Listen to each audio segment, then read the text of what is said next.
et le développement. Ce que nous pouvons retenir de cette journée est que nous avons tenu une séance de conscientisation de tous les jeunes, toutes les couches confondues, de la société civile, des jeunes du Parlement, des jeunes du Conseil de la jeunesse. Nous avons ensemble conjugué avec la division de la jeunesse dans le cadre de pouvoir encore parler des questions qui nous concernent.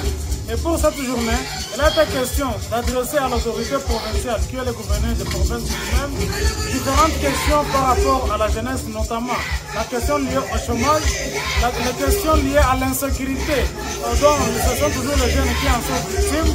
Mais aussi nous avons essayé de pouvoir adresser au gouverneur la question des arrestations qui sont en train de se faire à Goma, parce que vous allez constater avec moi qu'il y a beaucoup de gens qui ont été transférés à Kinshasa.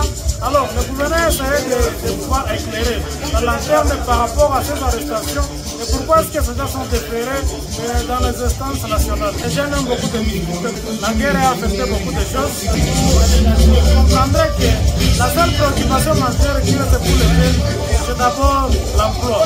Il y a une grande difficulté qui puisse exister. Et pour cette question, le gouverneur a encore rappelé aux jeunes à l'entrepreneuriat. Il a appelé les jeunes à pouvoir entreprendre. On peut entreprendre en élevant un poulailler, on peut entreprendre en fabriquant des jus naturels, on peut entreprendre en ayant en tout cas cette confiance en soi pour pouvoir chercher des ressources afin de résoudre certaines questions liées au chômage.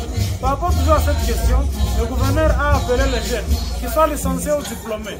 Et moi, je suis de l'appuyer en demandant à ces jeunes de ne pas négliger l'emploi qu'on leur donne. Qu'on leur demande de faire la maçonnerie, qu'on leur demande de faire la menuiserie, toutes les opportunités qui se présentent, que les jeunes se lancent parce que actuellement avec la guerre que nous traversons, en tout cas il n'y a pas beaucoup d'opportunités parce que même dans le domaine de l'État, les opportunités sont limitées. En tout cas je reviens à la journée de Génocoste.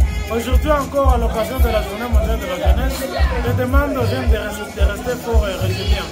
Par rapport à la guerre que nous sommes en train de subir, la guerre a fait à ce que les jeunes abandonnent leurs activités, leurs sources de revenus sont bloquées. C'est pourquoi je vais leur demander encore une fois de rester forts et d'espérer toujours au retour de la paix, parce que le gouvernement est en train en tout cas de tout faire pour que la paix revienne. Je suis en train de voir d'ici et là les gens qui sont en train de se démener, en particulier le sénateur Janvier Kassiwa que je cite en passant, parce que lui en tant que sénateur, il nous a promis de pouvoir mener en tout cas sur tous les champs de bataille un plaidoyer qui est général afin que la paix puisse revenir dans toute la province du Nord Kivu et que tous les jeunes qui se trouvent dans le cas de déplacés, dans les familles d'accueil, puissent encore revenir dans leur milieu d'origine.